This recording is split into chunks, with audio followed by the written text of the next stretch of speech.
The Lord continues his instructions to Moses and Aaron for their final meal in Egypt. He has already described the killing of the lambs and put the blood on the doorposts of every Israelite household.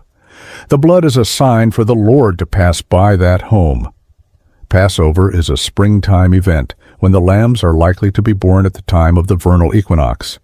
It is held at night when families have fulfilled their daytime responsibilities, and in the middle of the month when the moon is full. The entire lamb is to be eaten, with nothing saved for the priests. Indeed, the priests are not even involved, since all is to be orchestrated by the heads of the household. Exodus 12:15-28-15. For 7 days you are to eat bread made without yeast. On the first day, remove the yeast from your houses, for whoever eats anything with yeast in it from the first day through the 7th must be cut off from Israel. For 7 days you are to eat bread made without yeast. From the evening of the 14th day to the evening of the 21st, and this was a distinct festival from what was called the Feast of the Passover correctly, and does not respect the first Passover in Egypt. For though the Passover lamb was eaten with unleavened bread, and the Israelites ate nothing other, not only for 7 days, but for 30 days following. Yet this was not only by the divine command, but through necessity. They have no other bread to eat.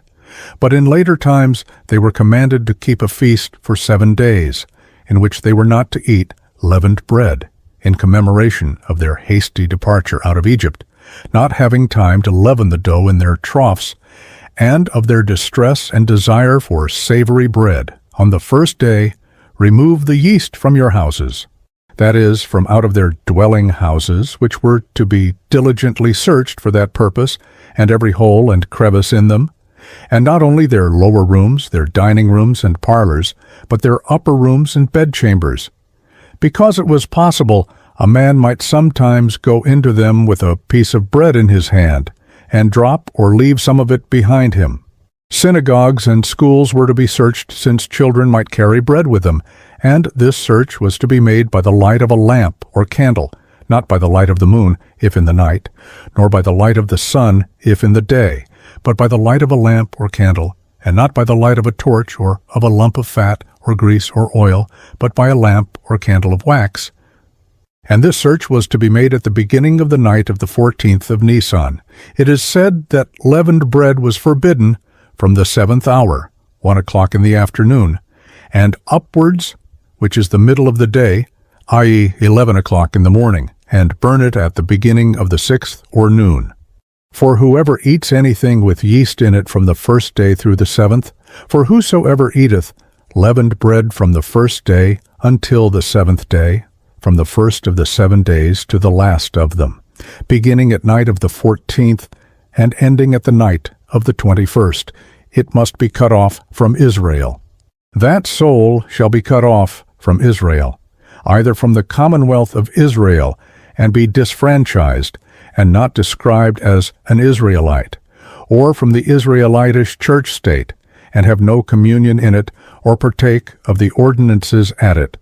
Or if it is to be understood of cutting off by death, it is either by the hand of the civil magistrate, or by the immediate hand of God, and is sometimes by the Jews interpreted of a man dying either without children, or before he is 50 years of age, and some even understand it of the destruction of soul and body, or eternal damnation.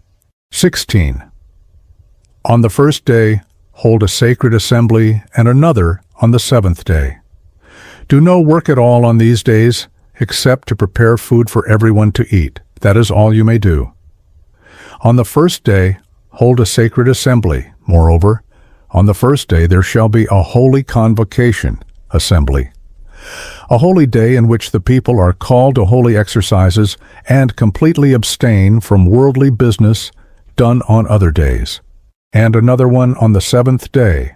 Moreover, on the 7th day there shall be a holy convocation, observed in a festival way, and the like religious manner.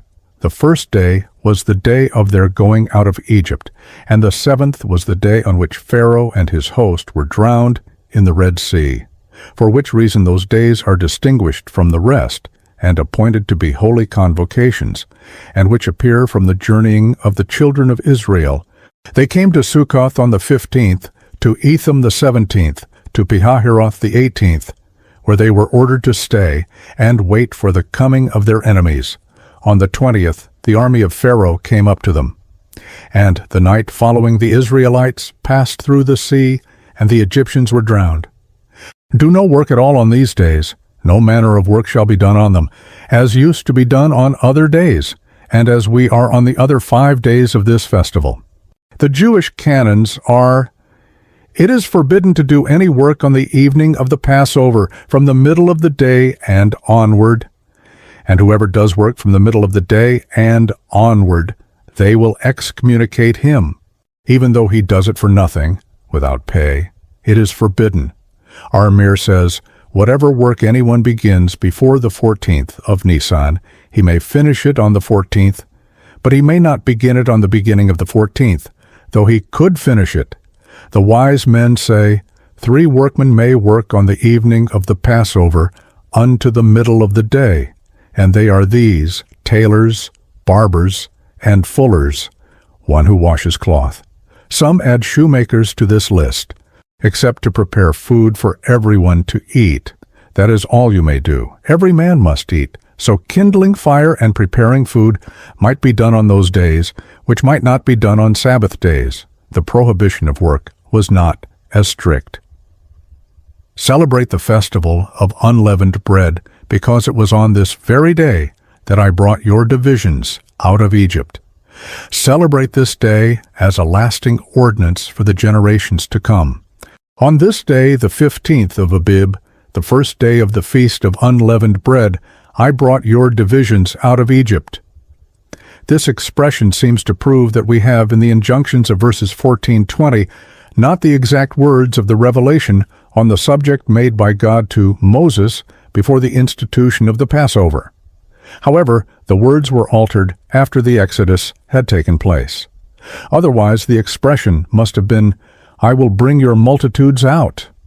On Easter Eve, the day on which the preaching of Jesus defiled Satan to the spirits in prison, 1 Peter 3:19, and on which the church first realizes its deliverance from the bondage of sin by the atonement of Good Friday, is the Christian continuance of the first day of unleavened bread, and so answers to this text as Good Friday to the similar command in verse 14, Exodus 12:17. After being made alive, he proclaimed to the imprisoned spirits. 18. In the first month you are to eat bread made without yeast from the evening of the 14th day until the evening of the 21st day. In the first month you are to eat bread made without yeast, as it was now ordered to be deemed the month Abib or Nisan, from the evening of the 14th day until the evening of the 21st day. The 14th day of the month at even, ye shall eat unleavened bread, that is, at the evening following the 14th of Nisan, and which was the beginning of the 15th day, the Jews beginning their day from the evening. Hence the Targum of Jonathan is, on the 14th of Nisan ye shall slay the Passover, in the evening of the 15th ye shall eat unleavened bread, until the evening of the 21st day, unto the 20th day of the month at even, which would make just 7 days. The above Targum adds, on the evening of the 22nd ye shall eat leavened bread, which was the evening following the 21st day. This prolonged abstinence from leaven denotes that the whole lives of those who are Israelites indeed should be without guile, hypocrisy, and malice, and should be spent in sincerity and truth. 19. For 7 days no yeast will be found in your houses. Moreover, anyone, whether foreigner or native-born, who eats anything with yeast in it, must be cut off from the community of Israel. This is not a mere vain repetition of verse 15. It adds an important extension of the corrective clause, must be cut off from the community of Israel, from authentic Israelites to proselytes. We are thus reminded, at the very time when Israel is about to become a nation and to enter upon its inheritance of exclusive privileges, that no exclusion of the Gentiles because of race or descent was ever contemplated by God, either at the giving of the law or at any other time. In Abraham, all their families were blessed, Genesis 12:3. It was always open to any Gentiles to join themselves in Israel by becoming proselytes of justice, adopting circumcision and the general observance of the law, and joining the Israelite community.